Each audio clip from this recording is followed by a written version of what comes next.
In this episode of Fictional Hangover, we talk about undergirding your pupeels, being the weirdo, the etiquette of pizza, and the mad science TM of audiobooks. In our discussion of the Millicent Quibb School of Etiquette for Young Ladies of Mad Science by Kate McKinnon. Yay! Mad science! Mad science! I feel like you have to say it that way. Hey everybody, welcome to Fictional Hangover, a podcast about young adult and new adult and middle grade and a million other types of books, series, authors, voice actors, and illustrators that is full of spoilers. I'm Amanda. And I'm Claire, and I think we need to workshop that introduction. We really do. And today we're going to discuss the Millicent Quibb School of Etiquette for Young Ladies of Mad Science by Kate McKinnon. Thank you. That was very, very good. I just feel as long as it's crazy, I think that's it. That's all we need. It's on brand. Yeah. Yeah. Standard disclaimer. If you haven't read this book, please remember that Fictional Hangover is all about spoilers. If you haven't read or listened and don't want to be spoiled, stop listening to us and go read or listen to the book. Then come back. If you haven't done this point, pretend that you have, or if you don't care about spoilers, or if you just like the show so much that you don't care about any of that, then listen up. Yes. Exactly. I'm excited for this one because I think we're just going to exclaim the word science a lot. Yeah, I don't even know. I don't even know how this one's going to go, but it's going to be fun. It's going to be fun to find out. Last week was really old school and fun, yeah. So I'm hoping this week is going to be as well. Yeah. So let's dive in and get some background information to get this party started. Okay. I feel like it can't not be fun because it was written by Kate McKinnon, and Kate McKinnon is hilarious in real life, or at least on TV and in movies. So, do you think she's like the most boring person in the world in real life then? No, but you know what? We will have a secret way to find out more about that later. Spoiler alert. Secrets. But God, it just fair. Everyone, it's not Kate McKinnon. We're not interviewing Kate McKinnon. Oh, God, I would imagine if it was. Have peed myself and died already like 6 times. It's not. Coup. It would have been the coup of the century. Yeah. But that's not to say that I am not so excited about the interview today. Oh, yes. 1,000,000,000%. Yeah. It's literally all over our background stuff in capitals, underlined in bold, and potentially even a funny font. Yes. But anyway, that's not background information. That's not background information. That's future. That's right. That's future information. The background info that I pulled is an interview with Publishers Weekly, and there are a lot of great questions and answers. So I've pulled a few of them out, and I'm just going to share bits and pieces of things. Cool. Go for it. The first question that I pulled is, you have an impressive array of weird girls in your repertoire. What do you hope to impart to what you call the next generation of weirdos? Love it. And Kate's response is, the theme of any story can be distilled into one sentence that you think is true about life. And for me, the theme of this story is, the thing that everyone is telling you is too weird or too much or too impossible or too silly. That is the thing that will save you and will help heal the world. The world doesn't need you to be something you're not. The world needs you to be exactly what you are. Oh, that wasn't funny. That was lovely. I know. Oh. And then there's another question. Okay. Because she's also the narrator of the audiobook. No, she's not. It's that sandal candle woman. God, it's gone off the top of my head. G. Edwina Candlestank. Thank you. Yes. Because my brain. So, how did you handle the narration for the footnotes? Because, oh my God, there's footnotes in this book too, which everyone knows how I feel about that. My producers, Elece Green. Woo! We know her! We know her! She's my hero. And Michelle Figueroa, who is also amazing, but Elece Green. We've met Elece Green, there's a difference. Yeah. They had all these creative ideas for how to approach all of the different elements of the book, and they taught me how to do it. It was wonderful. Aww. Yeah, uh-huh. And finally, the last question that I pulled, and you're planning further misadventures for Millicent Quibb and her pupeels. Pupeels. To say a pupils. And she is currently working on book 2 at the writing of this interview.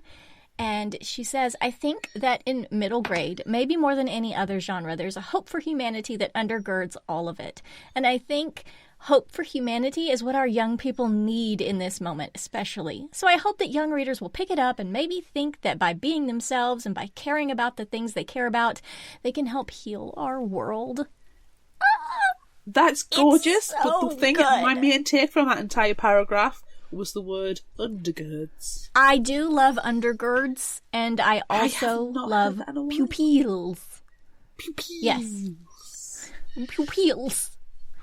Pupils and undergirds. Yes. Undergirding your pupils. So, initial thoughts? I don't know, I feel like it's something about undergirding my pupils. Yeah, it is. It is now. I wanted to read this one for so long. So I'm glad that we finally did. I like it when there's a week, when we're plotting and planning. And we're like, you know what, we've already got our theme book. Just pick one that you've wanted to do for a while. It's like, let's do this. Let's do this one. Yeah. Yeah. It's nice to do the fun ones. Yeah, I'm in the mood where I need funny and this is both funny and ridiculous. Yeah. So, yeah, yes. it scratched an itch. Yeah. It scratched an itch so much, I'm like, can we continue into next month having ridiculousness and funniness? I think that we should always do that. Even if we're talking about a serious book. We can't not make light of things. Do you remember last week's episode where we inserted what? Gross. Stop it. Hate it. Anyway, I'm going to start the summary because you do that. I have a bad feeling it's going to take us a long time to get through this one. Oh no, it shouldn't. It's a middle grade book. These are 8 pages long. Whoopsie. 3 not sisters, who are actually orphans, who were once told that their birth mothers were all called Pookie, the Pookies. They lived on a farm. It was a garlic farm. Gertrude, Dee Dee, and Eugenia Porch attend Mrs. Wintermacher's School of Etiquette, but aren't interested in etiquette at all. They are interested in explosions, and rocks, and machines, and catapults, and beetles, and the bat currently residing in Gertrude's pocket.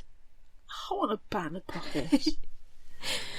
When called upon to demonstrate having a perfectly 90-degree angled back whilst sitting upon a velvet fainting couch, one of the most difficult couches to sit upon with its at least 85 proper ways of sitting, Gertrude sits at a 39-degree angle until she uses her bat straightener, which, upon releasing a bat strapped to a harness, will straighten the spine to the perfect angle. This happens, but also the bat causes chaos and lots of bad things happen, including but not limited to a candelabra setting fire to the velvet curtains and making the wooden chandelier collapse, ending with the expulsion of the Porch sisters. On their walk home, Gertrude pulls a mysterious invitation from her backpack, inviting them to the Marjorie Questions * School of Etiquette for Young Ladies *. When has an asterisk ever been a bad thing? It's so good. At home with their adoptive semi-permanent mother and aunt, father, uncle, Aunt Desdemona and Uncle Ansel Parquet, their grantee Lettuce, Aunt Desdemona's grandmother, who always smells Silly Sally's, and all the sisters called Lavina Ann, Lavina Vanessa, Lavina Jennifer, Lavina Gwendolyn, and the youngest, we can't forget, of course, Lavina Steve. And the Lavina's individual bichon frise. The Porch sisters are informed that they will be sent to an etiquette school in Austria called Die Wagenschule, which is a school for failures. Oh, it's very expensive as well. It is. Luckily, Gertrude remembers the invitation in her backpack, inviting them to Marjorie Questions, School of Etiquette for Young Ladies, which, frankly, it sounds made up. It does sound made up. What with, the asterisks and all. But, it's free, so off they are sent. When they arrive to see the name of the school, Marjorie Questions, School of Etiquette for Young Ladies, written in moths, then the moths rearrange themselves to spell Millicent Quibb, School for Young Ladies of Mad Science! And then they are greeted by Millicent Quibb herself. Dum dum dum! Of course, the Porch sisters are terrified of Millicent Quibb because there is a jump rope rhyme about her which details her pickling of children's brains. Aww. So they run away, screaming in terror. Using her handheld extendable hermit crab, Leo, Millicent lassos the children back inside. She asks them what their favorite kind of mad science is, but they are too frightened to answer at first. Finally, she tells them she knows what they like because she's been watching them. But not since that time that Gertrude remembers from back when she was 7 about hearing a moon crab tell her it was watching. Oh, no, that would be far too weird. No. When the children still don't want to have anything to do with Millicent, she begs them to stay for just one mad science expedition because bad things are happening in the town of Antiquarium and she wants to save it.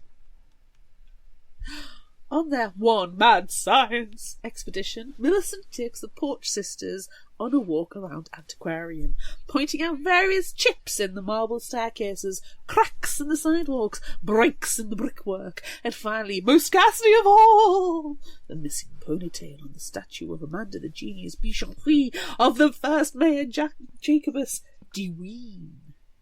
Millicent describes this broken dog ponytail statue as a sign of the coming KRA, the Cronetics Research Association, the cohort of evil mad scientists, a cult that quests for eternal life. Then the Mayor Gertrude's hero, Majestina Deween, gives a speech about the broken dog ponytail statue and how terrible it is.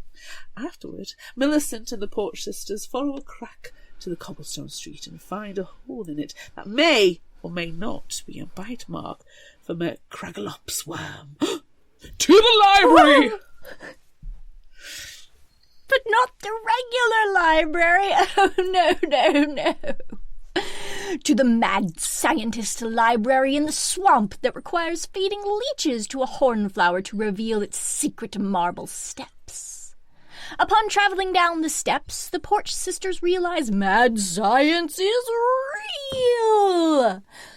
This requires a song. This is amazing, mad science is real, and I feel a sense of Ziness.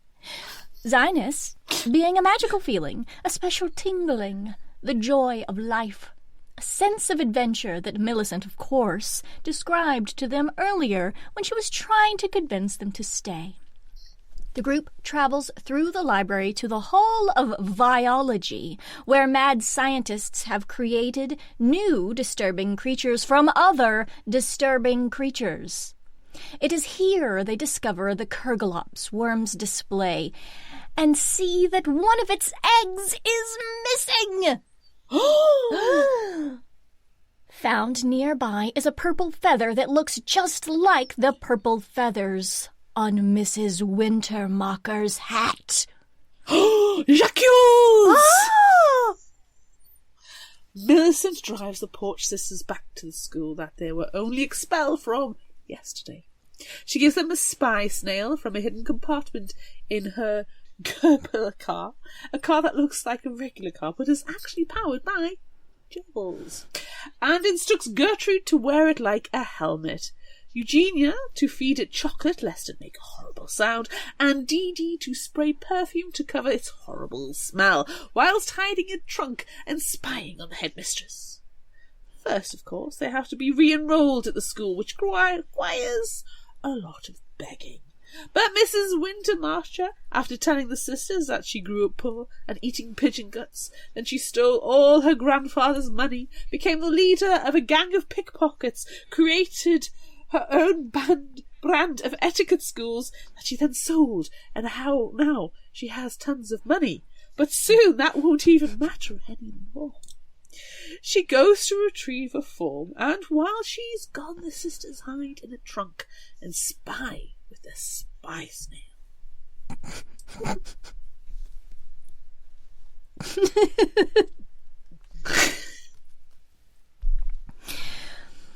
Whilst they are hiding and spying, Mrs. Wintermacher, thinking the sisters are being hosed down and deloused, reveals a hidden hole in her wall behind a portrait wherein she is keeping her Kergolops worm.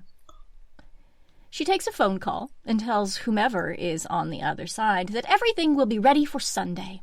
During her call, the sisters see a tattoo of KRA on her hand, and then the call ends with, "In the name of our gracious leader, Talon Sharktooth, may he reign forever." It is then that the snail starts whining because Eugenia has run out of chocolate. Luckily, before they can be discovered, Millicent shows up, pretending to be a terribly Scottish teacher looking for a job, which allows the sisters to escape.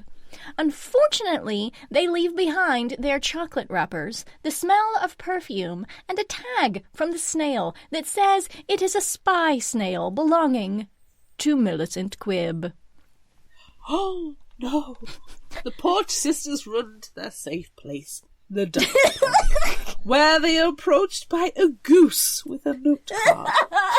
The note card is, of course, from Millicent, though going by her alter ego, Marjorie questions.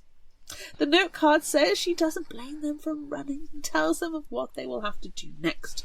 Go to the lab of the inventor of the Cricolops worm, Fifi Bubblegum.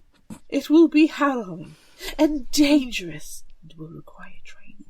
Will the sisters participate? Gertrude is undecided and Eugenia wants to go to Paris, but Dee Dee wants to see Fifi Bubblegum's lab. While Gertrude decides, they go back home to the Parkettes, wherein they eat buttered noodles.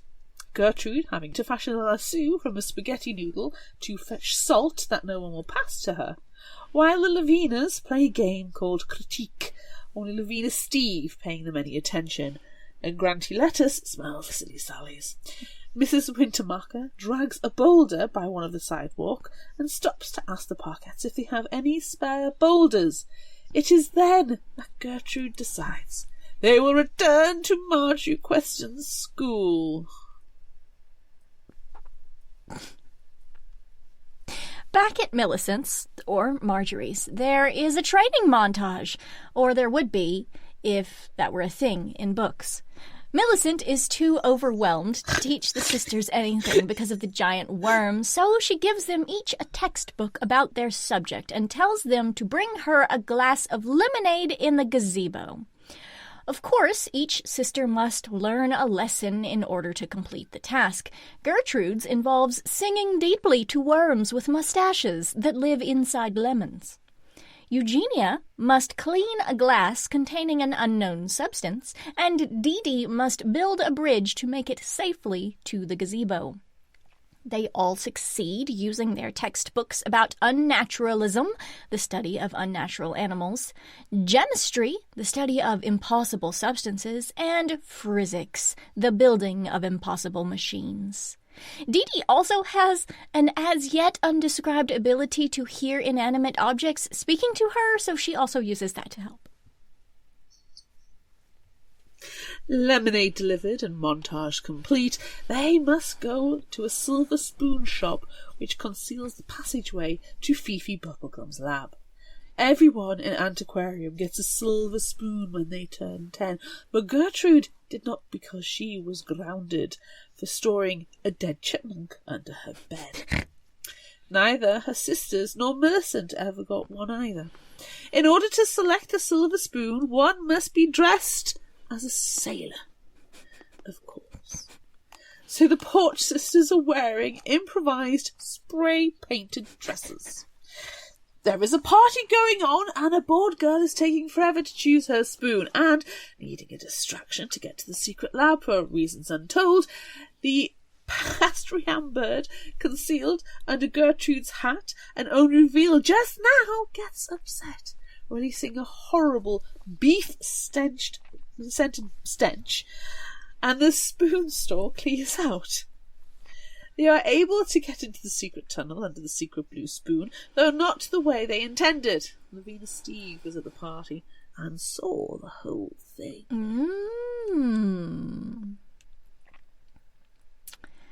They travel through the tunnel to the doorway to Fifi Bubblegum's lab. But once they're inside, they will only have 1 minute before bad things happen. All of this is in a riddle posted right by the door. They use the azure spoon of Aziza to open the door, and inside they see lots of worm-related things, for Fifi Bubblegum was a vermologist. They find lots of diaries and notes and intend to make a conveyor belt from bolts of silkworm silk to get them all out, but they run out of time. The bad things that they knew were going to happen start happening. Millions of worms rain down on them from the ceiling. Gertrude screams a high-pitched scream and then remembers singing at the mustache worms earlier. Everyone starts singing, making the worms flee. Then Dee Dee thinks to use the fleeing worms to power the makeshift conveyor belt, and they are able to escape. Unfortunately, 2 people watch them as they leave. One person is Ursula Wintermacher. The other is Lavinia Steve. Back at Millicent's, they spent hours and hours going through all the diaries and notes, and then finally find out about the Krygalops worm. It was created by a poor young Transylvanian Fifi Bubblegum in the 1600s to help an evil king kill lots and lots of people. It prefers to live in salt water, eating algae and old shells, but it can live on land and eat boulders. The only thing it cannot eat, though, is bismuth, and it really loves to eat bichon fruits. In fact, it was drawn to them. So that's why it ate Amanda's genius dog's marble ponytail. That's fantastic. To celebrate their discoveries, Millicent gives each sister a silver spoon, making them feel special for once. And then they eat pizza. Unfortunately, the pizza is topped with rapier seeds instead of olives, and then Dee Dee sprouts terrifying vines from her mouth that climb up to the ceiling and snap the iron chandelier. Millicent gives them all orange juice, the acid killing the vines, and then they all laugh once they stop freaking out. Outside, Ursula Wintermacher eavesdrops. Later that evening, the Porch sisters go back home to the Parkettes, where their newly felt specialness impresses their aunt, who insists that they invite their new headmistress to tea the next day. Gertrude calls and does so, and Millicent is excited to pretend to be a fancy etiquette school headmistress. Afterward, the sisters discuss everything they've done so far, and then notice that Lavina Steve is eavesdropping. She, having seen lots of their exploits so far with Millicent Quibb, wants to hang out with them, but Eugenia shuts her down quickly. The next day, Marjorie Questions arrives and performs an excellent act as an etiquette school headmistress. She sends the sisters to her car to retrieve her purse, which contains a gift for their aunt. But she has also left them a note detailing how she once ate dry halibut while investigating a secret meeting that turned out to be a book club. Whilst watching, she saw that one of the women was wearing a brooch made of bismuth, and that woman was their aunt. Inside, Millicent Marjorie is listening to their aunt describe in great detail all of her brooches and how her husband traveled all over the world, killing many animals for ivory and just for fun, gathering them.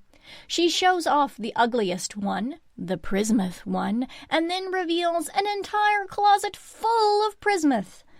Millicent Marjorie insists that the sisters tidy everything up and quietly steal all the bismuth. Lavinia Steve was, of course, there the whole time, listening. After retrieving the bismuth, the sisters montage create a cage for the Kraglops worm and devise a plan to capture it involving a fluffy pillow that looks like a bichon frise. They drive the bismuth cage slowly across town in a fake parade to Mrs. Wintermark's school, which is empty because it's a Saturday. Inside her office, they discover that the cage behind the portrait no longer contains the Kraglops, but is now a tunnel to a secret hideout. Leaving Dee Dee behind as a lookout, Millicent, Gertrude and Eugenia crawl down the tunnel, where they witness a secret meeting of adults wearing cloaks and animal masks in a room obviously meant for secret meetings of mad KRA scientists. The secret KRA meeting is obviously where Mrs. Wintermacher, just a junior member, shares what she has discovered by eavesdropping on Millicent, that Kraglops worms love to eat bichon frises, the town dog that literally everyone has. They will kidnap all the dogs and take them to the place where they will complete their OTV plan, the plan to open Talon's vault, to uncover the secret hidden laboratory of their hero, the evil shark-toothed Talon Sharktooth. No, they can't kidnap all the dogs. That's a stupid plan.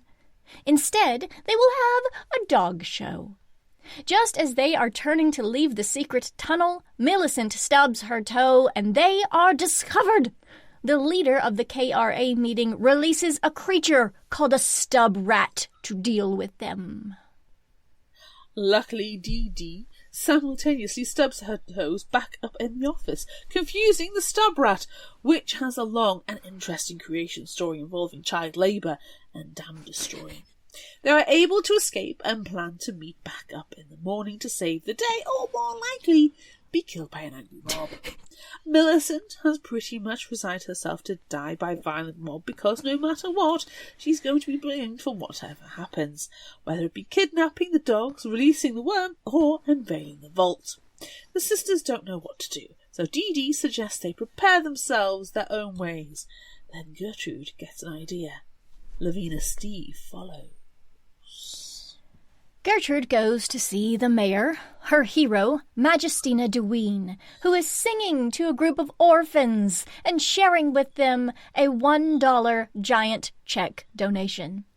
Gertrude tells the mayor to not have the dog show because the dogs are going to be eaten by a giant worm, rambling everything she knows about what's going on. And then the mayor, now knowing the entire plan, leaves her office for a moment, only to return to tell Gertrude that she is in trouble and must return home. At home, Gertrude is locked away in a turret, or small tower, of the house, Lavinia Steve having told her parents everything. Eugenia and Dee Dee are also locked away. Gertrude is spiralling in sadness, worried about everything. The dogs being eaten, the Kraglops worm being destroyed for its choice of snack and no longer having any purpose after opening Talon's vault, and Millicent just for trying to help.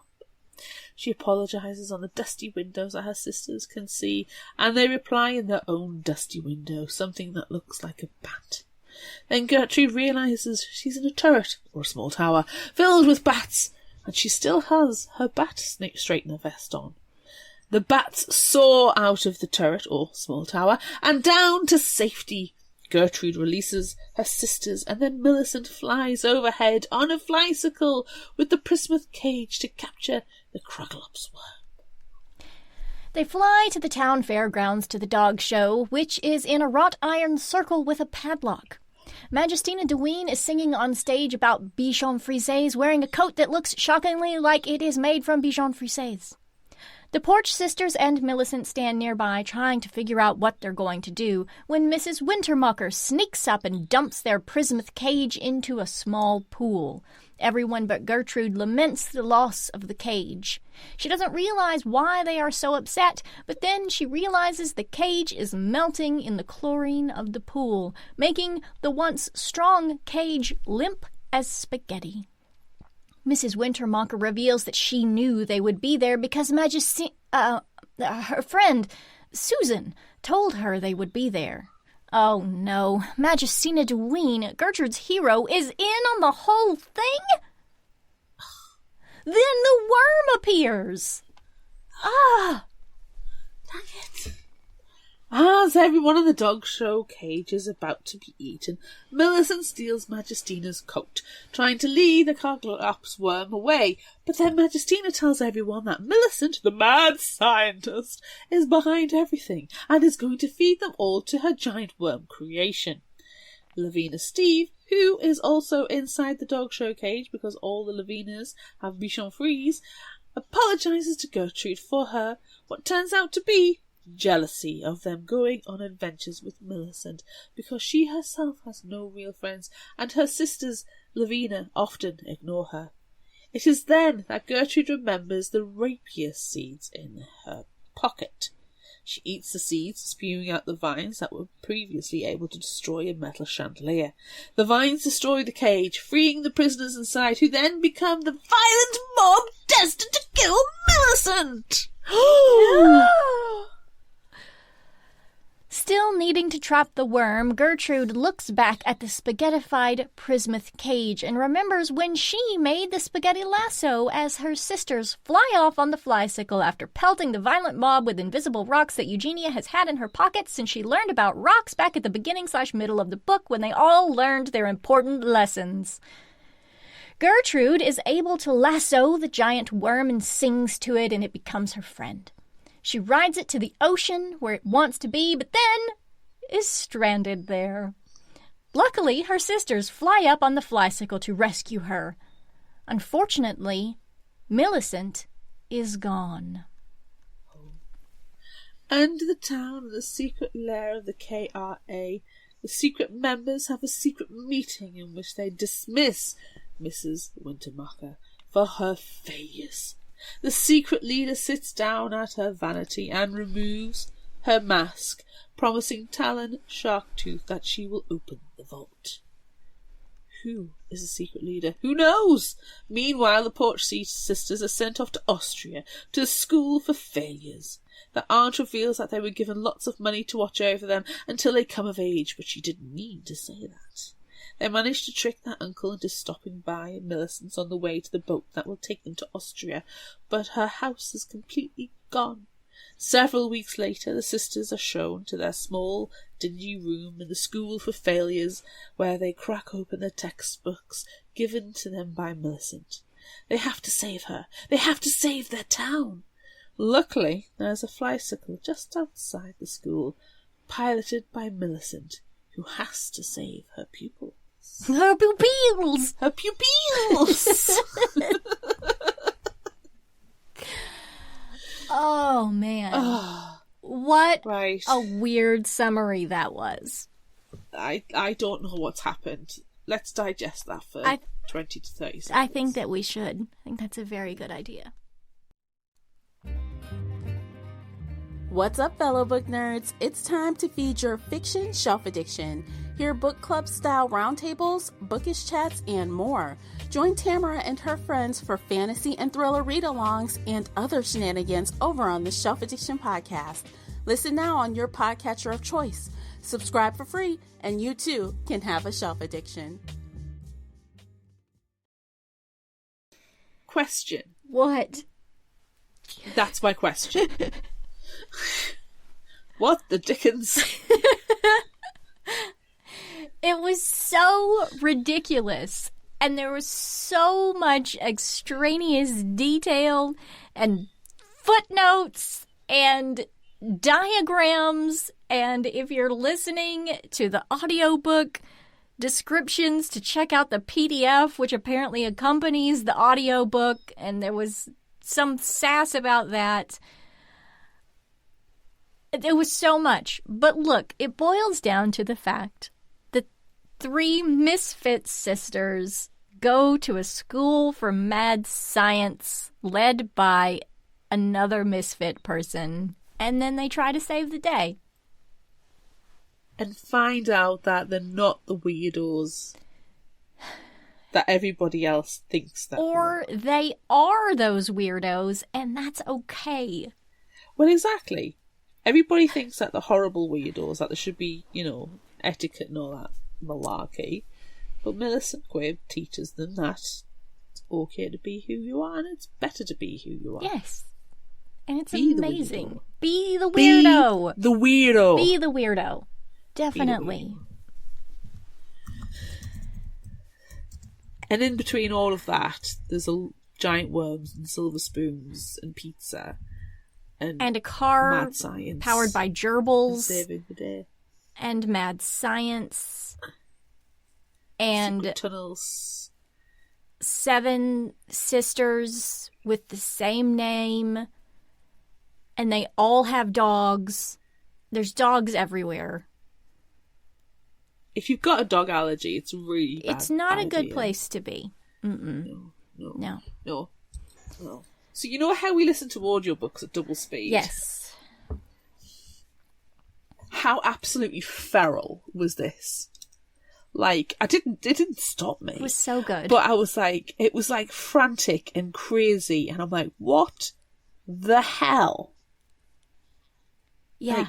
Like, it's just, it's all over the place, but at the same time, it's perfection in terms of, like, it works so well. Yes. It was so weird that it bordered on absurd, is best friends with absurd, and I love it. I love it so much. I think it went on to a road trip with Absurd. Yes. And it brought pizza as snacks, and the car's powered by a gerbil. Yes. It's so weird. Middle school me would have been all over this book. Yes. Yeah.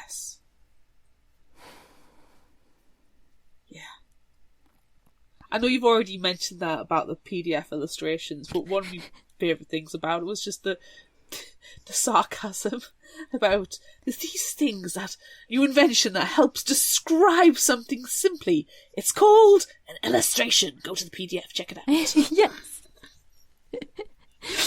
So good. I love how also that the book obviously knows that it is absurd. And it's the self-awareness. It's amazing. Yeah. It knows what it is, and it's nothing more than just a wacky, crazy adventure. Yeah.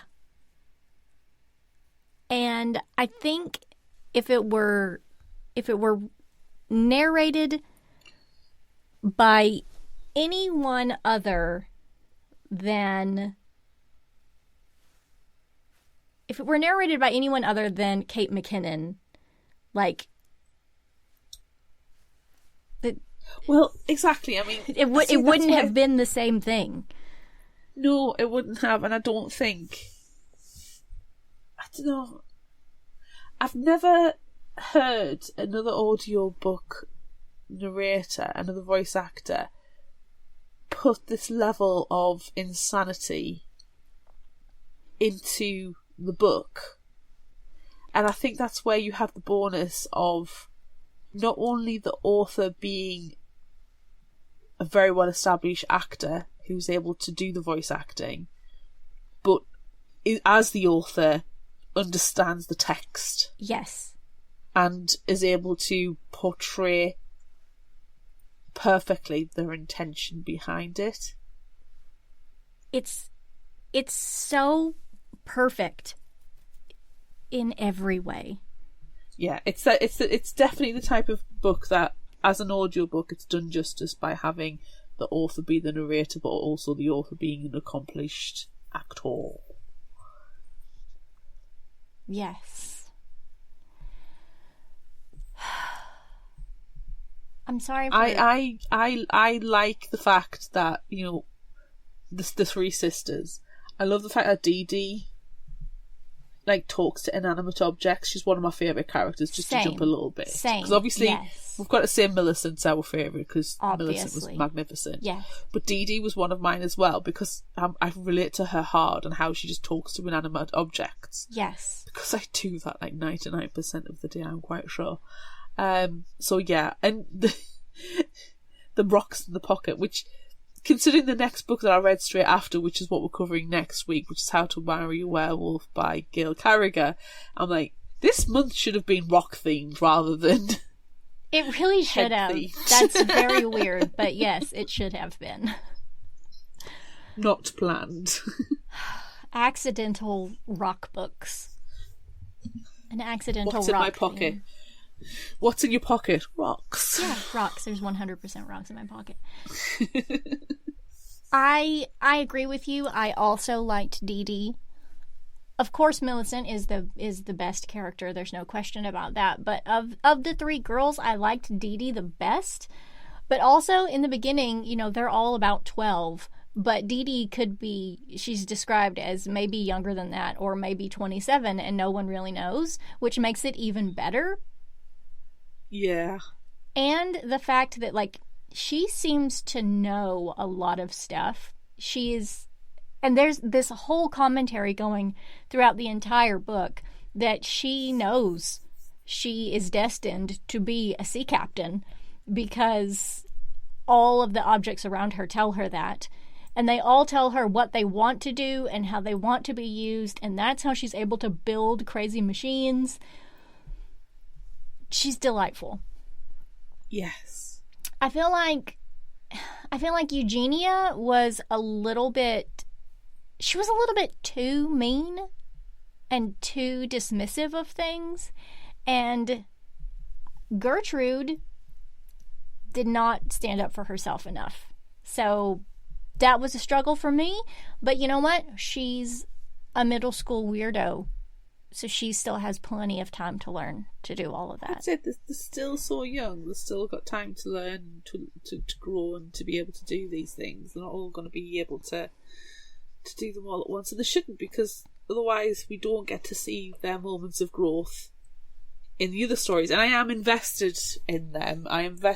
There is a story arc here. Yes. And I would like to see where it's going. Can't wait. Do you have any surprises? I was surprised that the dog was called Amanda and that she was a genius. Because Amanda doesn't come up in books very often. Nobody is ever called Amanda. Everybody is always called Claire. But nobody is ever called Amanda, and it makes me sad. They are in romantic, in rom-com books, but you don't read them, so... Gross. Yeah. But then I also thought it was weird that Amanda, the genius Bichon Frise, was belonged to the mayor named Jacobus. It's me and Jacob, and it was weird, and I loved it.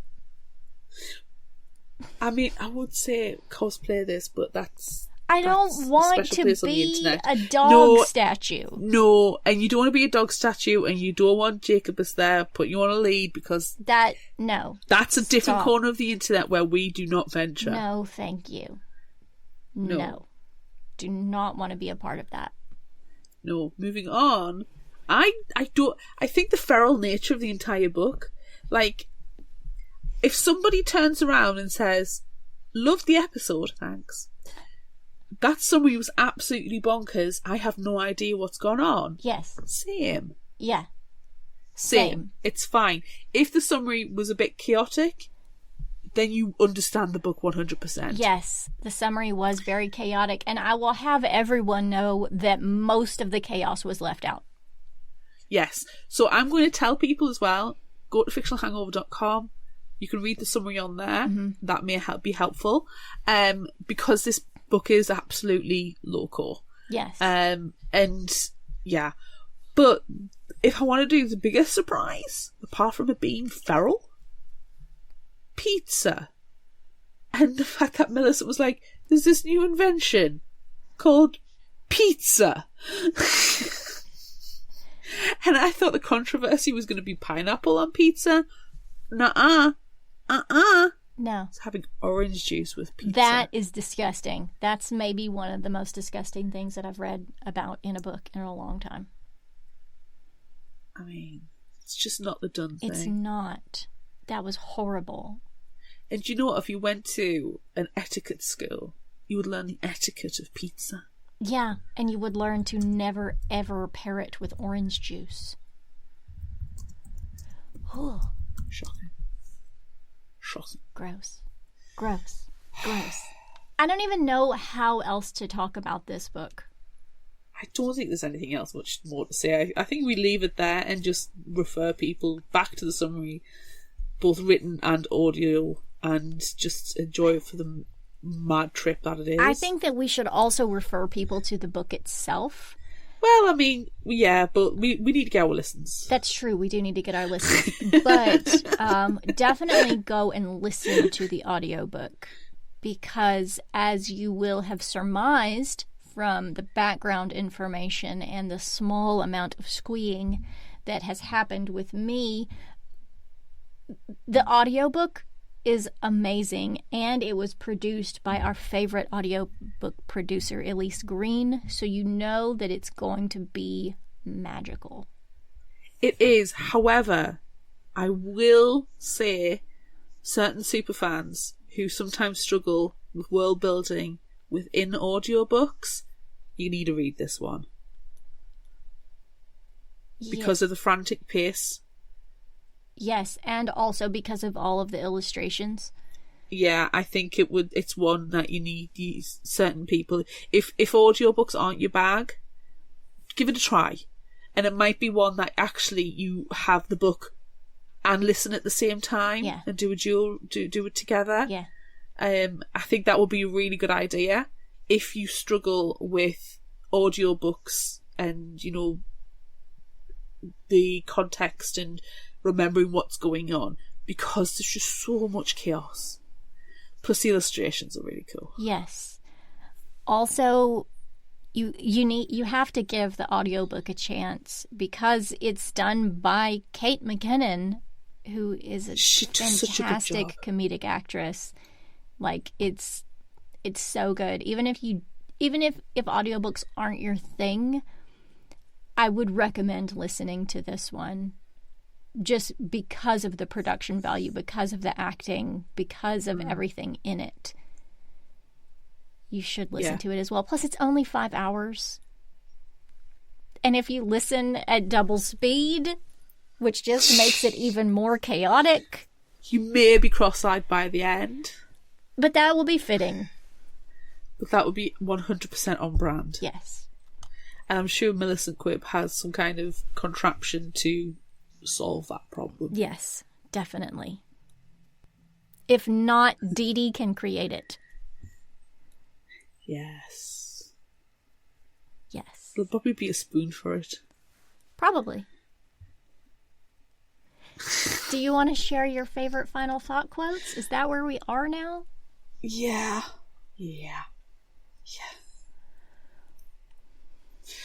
Oh, I feel like some of it's been informed by my current brain juice.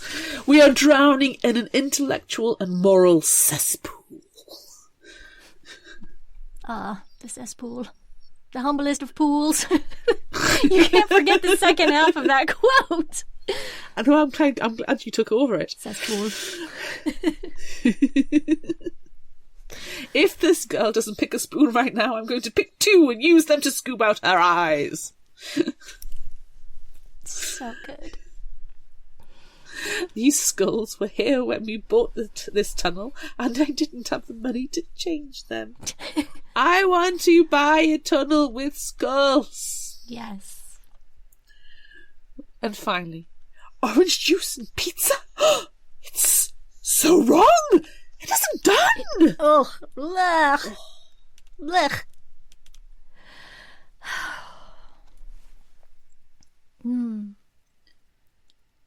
Is it my turn? Is it my turn to share my things? Yeah. Horrors! I was right. My tinglies, TM, were trying to warn me. I should always listen to my tinglies, TM. I thought I might be overreacting, but I was right. Claire, it said tinglies and then they said TM. The way we speak. I think we have some copyright conversations to have here. Where does anyone find anything out? At the library, of course. To the library. I don't know about children. Are you supposed to stop them from hurting themselves when they're being ignorant, or are you supposed to let them do it so they really learn? Both. You must remember, my dear, that I am operating on pure instinct, and I've been told that my instincts are bad.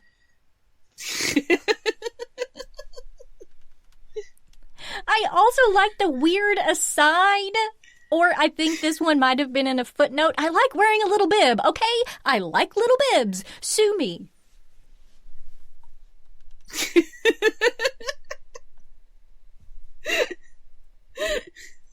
God, and the hallway was lined with heavy wooden doors covered in metal spikes. Each door bore a placard of increasingly worrisome designations. Ambulatory potatoes. Eternal bubbles. Dental people. Who are the dental people? Whispered Dee Dee. People made out of teeth, said Millicent. I wouldn't go in there. They have no sense of humor. They're people made of teeth! That's a bit icky. But teeth! Oh. Trypophobia one. I like the trypophobia yes. one. Ugh, she gagged. It's my trypophobia. You what now? I have a fear of lots of tiny holes all together, like a wasp's nest or a lotus, she replied. Ugh, I can't think about it. I'm gagging. Sounds fake to me, said Millicent. Is that a real fear? Yes! So she stayed where she was, figuring maybe it was her destiny to be buried alive in a grave of worms. Fantastic. Oh. What? Ugh.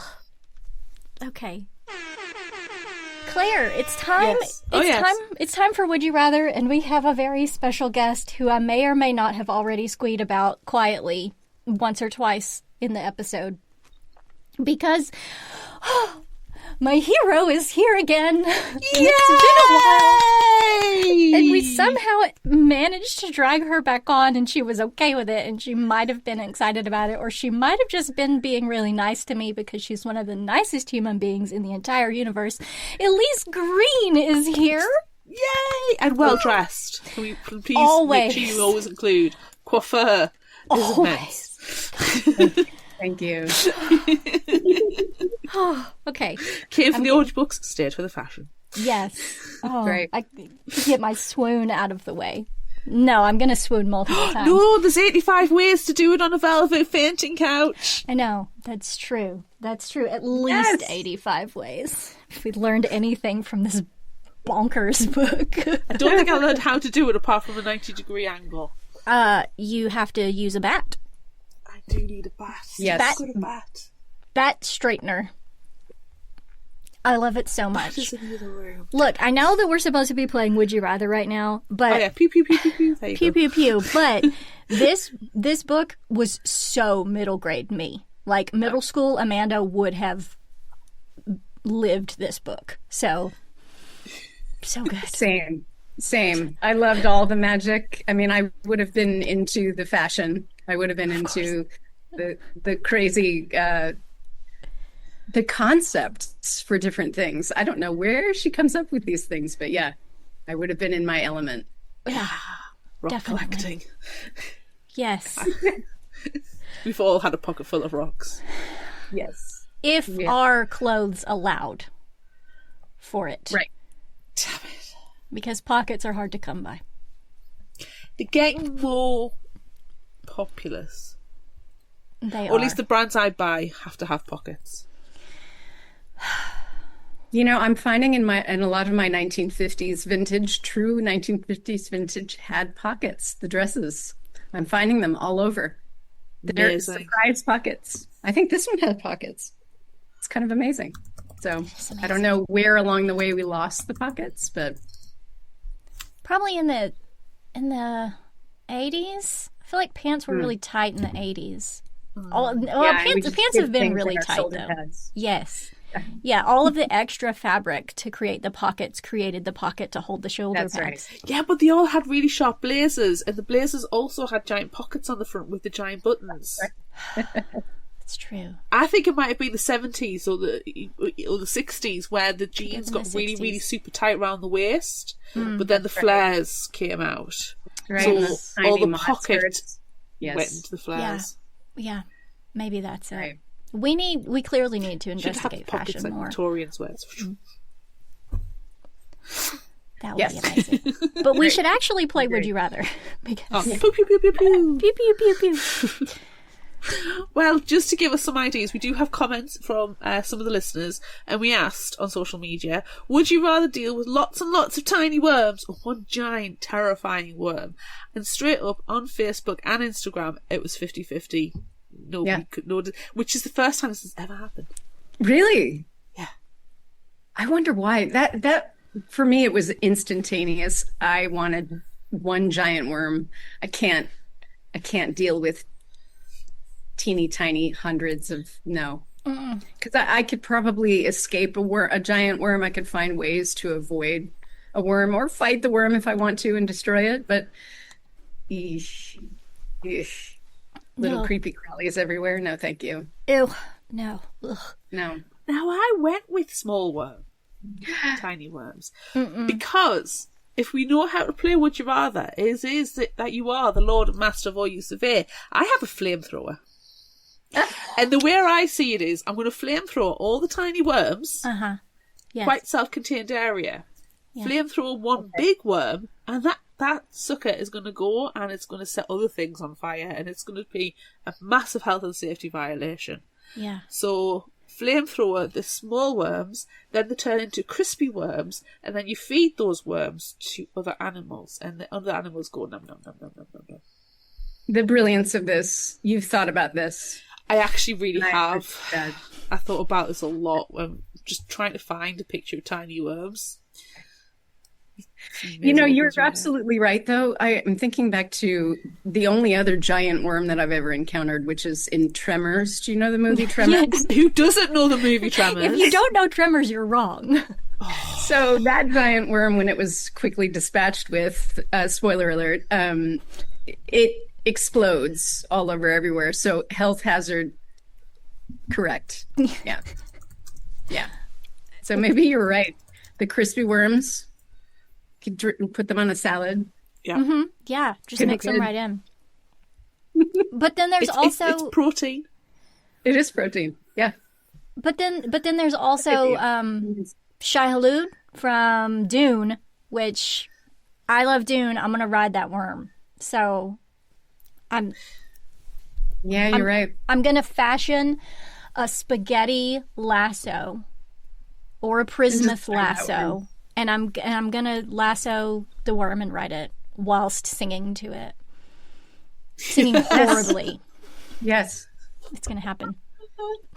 I think we've all got some really good solutions going on here. Yeah, I think so. Should we share some comments from listeners as well for this one? Yeah. So Katrina on Facebook said tiny worms, but would be gross. But I think a giant terrifying worm could actually hurt me, so I will cope with the gross ones. Emily on Facebook says one worm is better than many, no matter the size. Coldplay's Games on Instagram said, the thought of getting swarmed by lots of tiny worms freaks me the fuck out. Like, full-on wig. Now, a giant worm I can deal with. I mean, I've read Dune. I know how to summon Shai Hulud and ride them to victory. If that goes wrong, then I've seen Tremors and I know how to kill giant wormy gits. Both of our references handled it in one post. Very nice. Nicely done. Yes. Fantastic. Okay, I'm convinced. Breachheart on Instagram says, give me the giant worm. I will tame it and become the legendary worm rider. That's true. That is true. Mm-hmm. Oh, Joel Andreltha on Instagram says, might depend on where the lots of tiny worms are, or if I had a lightsaber or the sword of Gryffindor. I don't know if I would want to use a lightsaber or a sword on the worms. The giant worm? Yeah. I don't know how... I think it would cauterize it. So it might be nice, clean, Yeah, and then you could make worm steaks because you've seared it. No, you've gone too far, Amanda. You've gone too far. Really? Steak? Delicious. I feel like it. It's like when you go to a vegan restaurant and they say, "Oh, you can have a steak," and it's made out of watermelon or cauliflower, and you're like, "Don't call it a steak." No. Yeah. See, no. Okay. When that time that I came to visit you and we went to Paris while we were traveling and I ordered something on a menu that claimed it was watermelon and then it was actually a complete tartare with raw egg in the middle and I had to eat some of it so as to not be embarrassing, that was a nightmare. So do not even talk about watermelon steaks because this is triggering. I gross. can tell. It's triggering. It is. It was horrible. Triggered by watermelon steaks. They tried to make you think that it was a watermelon, and it was actually it was called watermelon tartare, and so I thought, okay, well they're just preparing it the same way, or not preparing it as it's not really cooked. Nope. No. Mm-hmm. It was actually raw meat. Yep. With a raw egg. Yep. Fabulous. Yeah, I wouldn't eat anything ever again. I would never. No. I would probably just crackers, actual watermelon. Yeah. I ate carrots for lunch that day. I can imagine them thinking, "Oh, bloody American tourists again," because. Yeah, give them the secret menu. See what happens. That's not nice. I mean, I'm British. We have certain opinions of the French. But I do know how to swear in French, so that's alright. That's great. It's not for a middle grade book, though. It's not. No. Oh. Okay, what? Should we move on to our next Would You Rather question? We've all answered, right? Yes. Yes. Worms have been destroyed and or tamed. / bent to our wills. Right, and I really appreciate that I was convinced to come over to the other side, so I can see all sides now. It's good. So thank you. It's a bonus of a worm. No. Would you rather go to an etiquette school for young ladies or a school for mad scientists? Easy for me, mad scientist. Now, see, there's only one right answer. There's only one right answer, but I really almost thought with how elegant and fancy you are in real life, if everyone does not know how beautiful Elece Green is, sorry, I'm doing it again. Go check out everything about her on social media because she wears the most fantastic outfits of all times. I would have assumed that you would have chosen etiquette, but you already know all of the etiquette. Well, yeah, I mean, I wouldn't say that I am graceful or elegant or anything like that necessarily. I just like to look that way. So in a exude the confidence photo, that's right. It looks elegant. But I think I probably need to go to an etiquette school. It's not to say that I wouldn't benefit. I just think that a mad scientist school would be more fun. I don't want to be learning how to do the velvet painting couch, and I mean it sounds horrible. But have you ever done the thing where you balance a book on your head? Yes. You know, when you're little. I think that's a real 1950s finishing school thing that they taught ladies. Yes. Just slide with a stack of books on your head so that you don't. So you move very, very fluidly without letting the books topple. That sounds awful. I've just got She's Beauty, She's Grace from Miss Congeniality going through my head. She's beauty, she's grace. I think that is also, that's very good. The only etiquette school that I ever want to go to is the one from Gil Carriger's Parasol Verse, where I get turned into a spy because I am a young lady of quality. Yes. So in this universe, and always, I'm going to the school of mad scientists. I'm technically a woman who works in STEM, so I'm already halfway there. Yeah, I'm choosing mad science, obviously.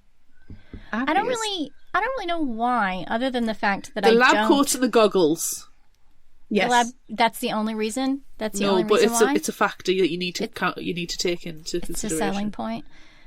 I don't care what spoon I use or what the different forks mean on a table. I don't care about that. There's this guy on Instagram who tells you how to eat food, this British guy, and he's like, if you want to eat a croissant, what you do is you use your fingers and you tear into it. If you want to have peas, then you need to turn your fork the other way around and gently slide them on. I'm like, dude, just use a spoon. No. Who has time? No. If you want to put jam on your croissant, put jam on your croissant. You'd be far too fiddly. Just get on with life. Yeah, I don't care about that. I don't care about that. See, this is why I would hate etiquette school. Yeah. Who has the interest or the time to slowly place peas on the tines of your fork? And how long would it take you to eat? Well, I'm busy. Little bites. I've got other things that I need to do. That's why they were all skinny. They never ate anything. They ate one too much pea. effort. Yeah, I'd have a 21-inch waist too if I didn't eat anything because I was trying very hard to load it up on my fork. Oh my god, the etiquette diet. Who could do that? I could do that. Let's write an etiquette diet cookbook. Yes. It will be full of wildly incorrect information. Well, I'm not offering a nutritional advice. Right. Yeah. It's just food that's difficult to eat, so you get fed up and move on. Yes. Yes. I feel like with the mad science school, I would want to learn how to make food out of thin air. Somehow. Yeah. If I'm not using a Bunsen burner to create something To toast a majestic, marshmallow. at the very least. If I'm not doing s'mores in the laboratory with a Bunsen burner, I feel like I'm doing mad science wrong. Yeah, I think so. Reheat the pizza. Yes. Did you actually do that in school? Did you? Reheat pizza. Well, I mean, would you do funny things with the Bunsen burners during class? We tried, but Yeah. the science teachers were really, really. I had a weird chemistry teacher, and we had the gas. The way that I was set up in the secondary schools was a big table, and there was the gas taps like the Bunsen burners attached to in the middle, and you just flick the switches back and forth because you got bored, and you'd go around, and if you have to lean forward, he would whack you on the bum if you were a boy to tell you not to do it, and the girls just got told off. I did set fire to the lab once. With the Bunsen burners, but it was so I don't know how US schools operate, but secondary schools in the UK, we have like open evenings for prospective new students and parents, and it's a showcase, so they like to get the kids all enthusiastic. And I volunteered one year to do it, and they put me in the science lab, and then right, so you've got these 3 bottles of spray, and each one, when you spray it into the Bunsen burner, is a different colour, so it looks all cool. But you must wipe the table up afterwards to clean up off so it doesn't set on fire. Well, I was very enthusiastic with these bottles. Bunsen burners everywhere, flames on the table. It was beautiful. The lab didn't burn down. There wasn't a fire alarm or anything like that. I managed to put it out. But I did set fire to the lab. Officially, I did set fire to the lab. That's amazing. That is amazing. Did they come in all dramatically with the extinguisher and put it out? And no, the teacher just looked at us and went, "Claire, man," I was like, "Sorry," but everybody was laughing. Thought it was a delight. Yeah, you won. So You won that. Yeah, you did. Right. I don't understand science. I'm not very good at science. So, like, I avoid science classes at all costs. In college, I made my husband, we were not married at the time because we were still babies, but I made him take college classes with me so he could help me because my brain doesn't think that way. But we didn't set anything on fire. I didn't pay any attention. And I probably would have failed on my own had I been left to my own devices. So I'm not very good at science. And like in high school science, my chemistry teacher, as is what happens in small schools in the American South, my science teacher was also the football coach. Yes. So we did not do much of anything. Although there was a time I remember in class where a student fell asleep and the coach dropped a bowling ball on the table next to his head to wake him up. And that is what I remember from science class. Where did you get a bowling ball from? Right? I don't know. He probably also taught bowling. No, see, if he had taught bowling, then I would have been more on board because I was also a bowler. I was really into bowling in high school. We didn't have a bowling team. I did that on my own, everyone. That's how cool I am. Oh, you nerd. Love it. I love bowling. I would have been a big bowler if high school offered that club. Same. Yeah. I would have bowled more. This is why I tell people, and unfortunately my son, I say unfortunately, but my son also is of the same belief. School teaches you to hate PE, like sport. Physical activity in the UK is PE. And yes, you all you do is football, soccer, rugby, right, tennis, netball, and they're just, or basketball, or you do swimming, or they might throw some things in where you've got to, the gymnastics where you have the old-fashioned horses and you've got to jump over them. I am not fit for that. Or the rope climbing. And it's just an exercise in humiliation and it teaches you to hate sport. That's my hot take. Yeah. I didn't have any of those cool things. No, they're not cool. In high school sport. No, it's not cool. We didn't either. Swimming? Wow. I know. It's amazing.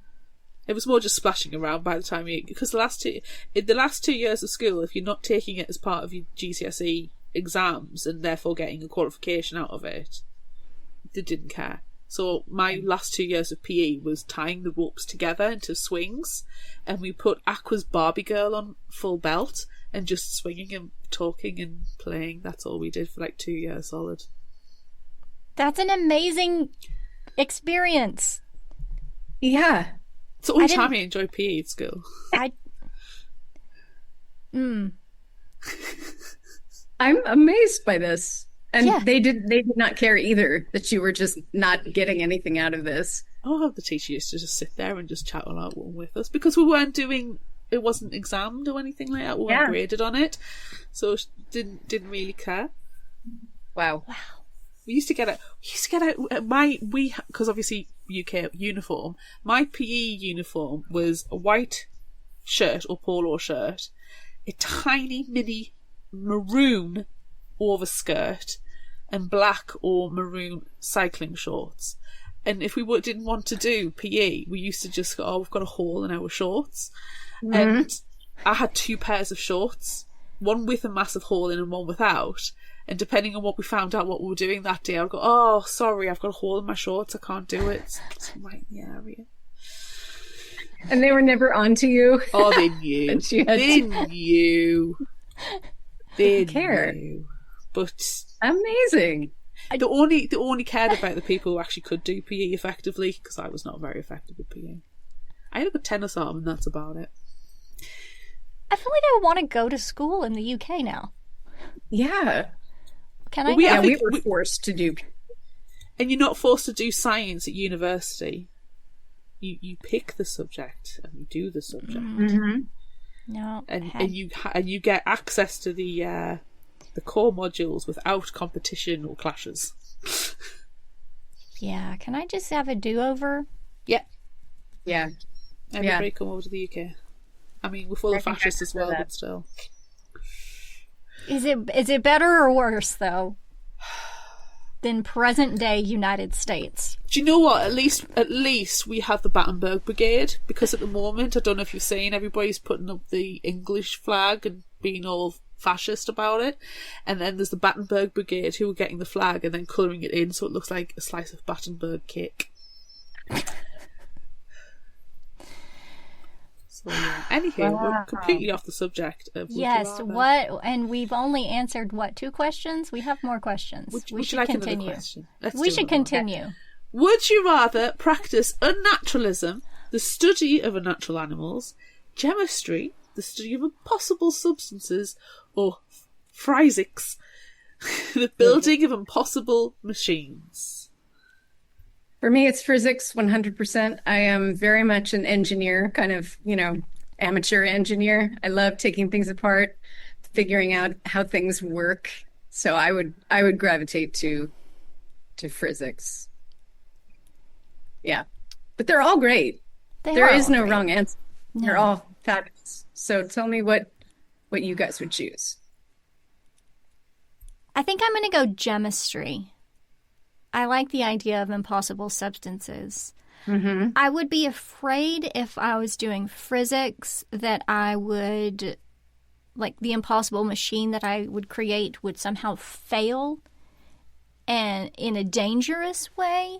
Mm. So I would want to avoid that. And same for unnaturalism. Like, if I'm creating some weird animal from some other animal, like, what nightmares could I create? And I don't want to be eaten by my own creation.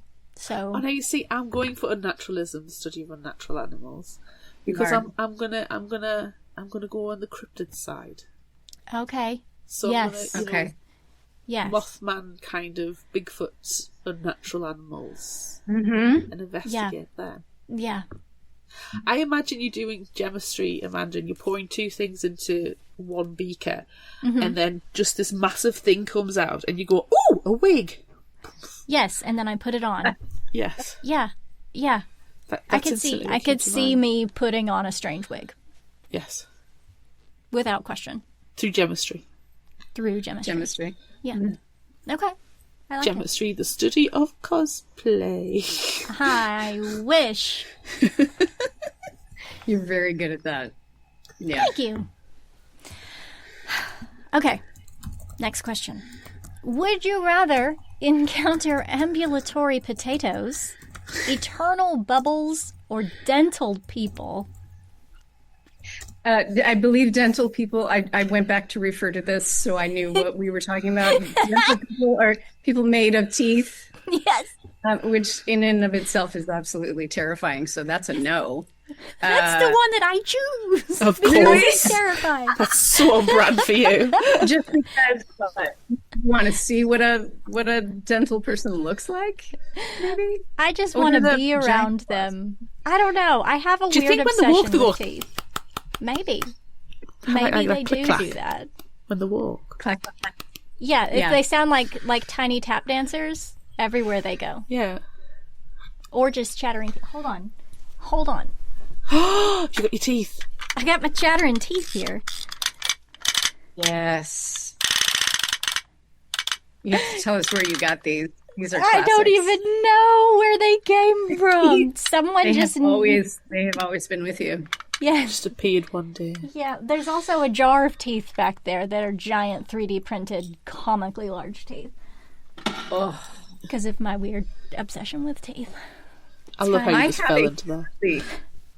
I have a truly terrifying set of. It's actually it was made by a Ukrainian artist. It's an eyeball, very very realistic eyeball, surrounded by teeth in gums, and it's a pin that you can wear.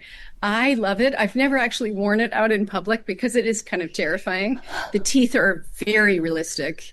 The eyeball is very realistic, and it looks like sort of a teeth mouth surrounding this eyeball. Yeah, it's. Now I know you don't normally go Victorian in your dress, but I can't help but feel that you need to get some Victorian mourning gear. Yes, and then wear that, and then just right with the tie. We all know Crimson Tide, the movie with. Yes, I think you need to go full Crimson Tide with that. Yes, definitely. I would agree. Yeah. It needs to come out. I mean, I feel like I've imbued it with some sort of some sort of power. I'm still not sure exactly what that power is, so I'm a little afraid to take it out of the box and wear it. If there was a time of year to wear it, it's now. We're getting there, yeah. I did. I bought it time. for Halloween a few years ago, so it really deserves to come out of the box. I don't have it with me, but if you want to see it after we finish this up, I will bring it out. Yeah. Yeah, we definitely need to experience this because it sounds amazing. Yeah, the creator is I don't know what kind of life she's led, but she has some really, really scary looking. Yeah, for horror girls like you really need to check her out. She's an expat Ukrainian, and I feel like she's seen some things. Yeah. Sold. So what was the question? I don't even remember. Something about teeth. Teeth people. I think people. Eternal Bubbles. Eternal Bubbles sounds amazing, doesn't it? It sounds the most friendly, I think. Yeah. The worry is if you met ambulatory potatoes, you'd feel empathy for potatoes and therefore never eat a potato again. And frankly, potatoes are one of the best food substances ever. Yeah. They are. So let's avoid that. And yeah, I would agree. Eternal Bubbles. Yeah, I don't want to start feeling horribly about eating a potato. Yeah. Or potentially eating an ambulatory potato accidentally. Yeah, I think you're right. I'm going to accidentally roast you and cover you in sour cream and bacon. You're just going to be weeping while you eat it. Yeah. Eternal Bubbles has got a bit of a Willy Wonka fact to it. It does. Digging. Yeah. Yeah. Yeah. I guess I'm the only weirdo wanting to meet the dental people. That's fine. I really like that. I'd be scared though. Yeah, especially because what if they've got bad breath? They don't have a sense of humor either. Right, they don't. They don't have a sense of humor, so they would be very boring. Yeah, I don't know. I don't know that we want to meet these dental people. Would the eyes be eye teeth? Yes, Claire. Definitely. Definitely. They have little molars as moles. Yes, every tooth pun that is possible, they would have it, but they would not find it funny at all. Oh, and they probably wouldn't like you very much because you're very funny. Thanks, rude. Jeez. I followed it up with because you're funny, but you yelled at me first. I was reactionary. Harsh. What's our last would you rather question? Would you rather have an extendable hermit crab or a spy snail? I loved the spy snail. I loved it. But the one thing that really attracted me to it was the chocolate, that the spy snail likes to eat chocolate. So if I have to keep extra chocolate around to keep the spy snail quiet, because the howling is a little bit loud. So, yeah, I'll keep a lot of chocolate around, which is an additional benefit of the spy snail. Yeah. I feel like that is the correct answer. Oh, I want an extendable hermit crab. The amount of times I'll sit down and go, oh, I've left that over there. If I had an extendable hermit crab, I could just get it. Yeah. I do it all the time. You're absolutely right, though. That's truly a superpower that I would like to have, is that extendo reach. Yeah. Yeah. I wonder, though, is he extendable like a tape measure or something? Like, does he, if you let him go, when he's finished with his task, does he like snap back and snap up painfully? Recoil. Yeah. Is there recoil in your hermit crab? There is not negative recoil in this hermit crab. In fact, he quite likes to go whoop. Okay. And sometimes I'll even give him a kazoo. So no, a slide whistle. Right. Yes. Well, no, he's a crab. He needs his pincers. Oh. And the side whistle is going to be difficult because he's going to have to use one of his pincers. If I'm using them, it's to grab something, so he needs his pincers for that. That's why he has a So kazoo. he just has a random kazoo. Yes, I've thought about this for 5 whole seconds. You did. I appreciate it so much that you've put so much thought into it. I enjoy a good kazoo for a few minutes. Yeah. So. It's literally just for the whoop whoop, and then he goes off, and I feel like he's also called Maurice in my version. Maurice the hermit crab. That's a good name. Yeah, that's a good name. And he can or Morris, as I've heard some people pronounce what would be Maurice to an American. Morris, not sure why. Also Morris a good sounds name. like Morris. You could go Morris dancing. You have a nice terrarium to live in my room. Yeah. I'm glad you give him a terrarium. It's perfect. Yeah. It's really perfect. Well, I don't want him to sit there forever on the whoop, whoop. I really like it. I like your hermit crab. Yeah, I'm not going to change my answer, but I do like your hermit crab. Well, I mean, he's my hermit crab, so you'd have to have your own. Yeah. Yeah. Yours is the best. Thanks. Yeah. Yeah, I think we would have to ask Kate what she thinks. I would love to know her answers to these would you rathers. Me too. I feel like she needs to explain. I feel like if anyone could pull some strings there, it would be you. Yeah. So you should just ask her these questions on our behalf. I might do. I think that you should. And then if you did, I would pee my pants and also faint probably whilst peeing my pants. Okay.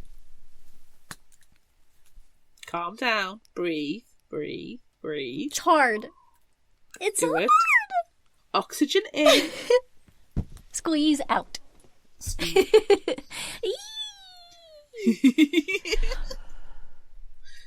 If you liked this, try this. Oh, back to business. I know.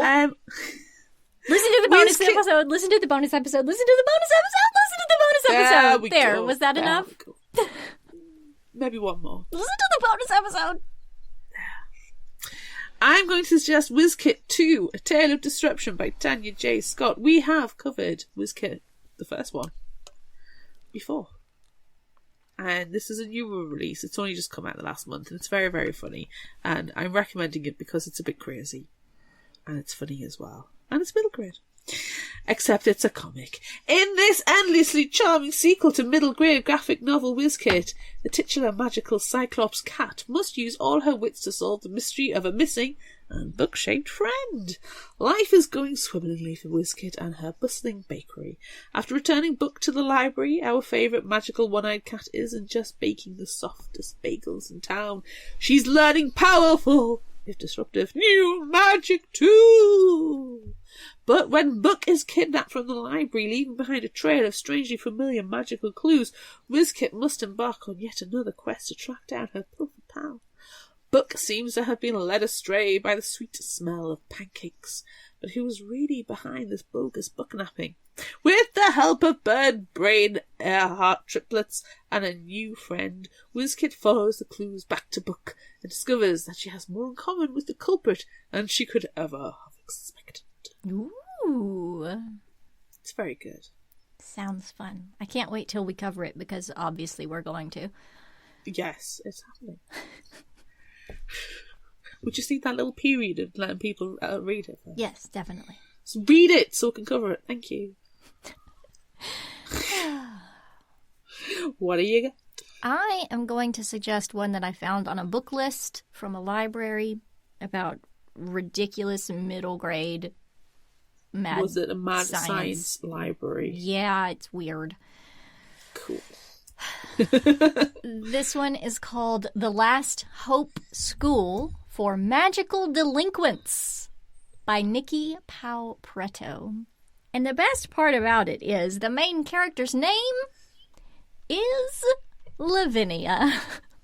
Nice. As if we didn't have enough Lavinias already, now we have another one. Lavinia Vin Lucas is out of control and out of options. Stranded by parents who would rather use their average magical abilities to study dung beetles rather than raise her, Vin's been on her own for years. But she's never been able to corral her own powerful, unpredictable magic. After years of detention, suspension, and expulsion from magic schools far and wide, she's now being sent to the Last Hope School for Magical Delinquents. If she gets expelled, it's the end of the line. So many hashtag tenuous links right there.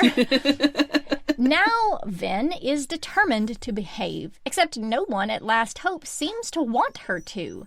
Her new teachers, particularly the school's kind headmistress, push her to explore her magic, and her mischievous classmates delight in every accident. All the while, a mysterious fire sprite, a suspicious instructor, and her overwhelming abilities might just sabotage Vin. But for the first time, she is not alone. So, when a former student begins attacking the school, Vin must question just how much she knows about the headmistress and her new home. Is this place worth saving?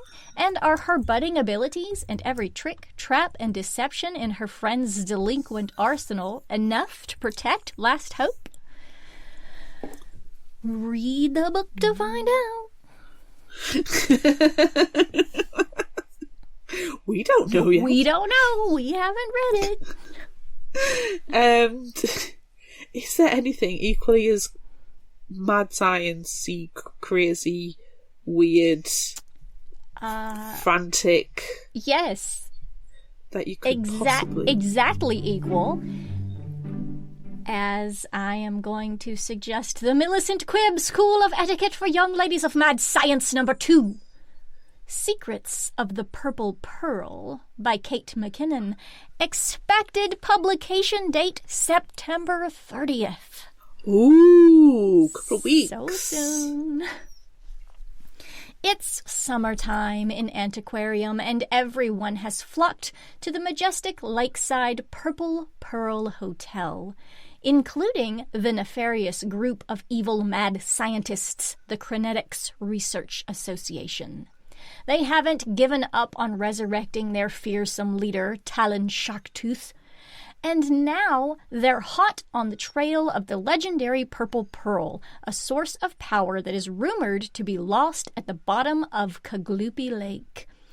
All they need to do now is find a mysterious creature called a shrimp maid, boil the lake and everything in it away, and pluck up the pearl. But Millicent, Gertrude, Eugenia, and Dee Dee are onto them, and they are determined to stop the KRA, even though they are now full pariahs in Antiquarium society. While Millicent and the gang work together to prevent the second coming of Talon Sharktooth, they discover more secrets than they bargained for, including where they came from and who they truly are. Ooh. It's a mad science summer vacation they'll never forget. I hope the shrimp maid is fish on top, shrimp on the top and maid on the bottom. As is the only way. That's the only way. That's the only way. Yeah. I would honestly be surprised if it wasn't that way. Mark it now. That's my surprise. It's not my surprise. Because my surprise is because it's the right way. Yes. But, excuse me, are we influencing again? Yes. Yes, we are. We have magical powers. Excellent. They don't gain us any money or notoriety, though. So it's fine. Manifest Kate McKinnon. Manifest. That would be delightful. Manifesting. Okay, that's it for this episode of Fictional Hangover. I'm Amanda. And I'm Claire. Join us next time as we discuss How to Marry a Werewolf by Gail Carriger. Look out for our Would You Rather polls and monthly challenges on social media. Don't forget about our book club on Discord. Be sure to visit our shop on Redbubble at fictionalhangover.redbubble.com for all your favorite Fictional Hangover-themed merchandise, and become a patron of ours on Patreon at patreon.com/fictionalhangover. Until next time, remember, the only cure for a fictional hangover is another book.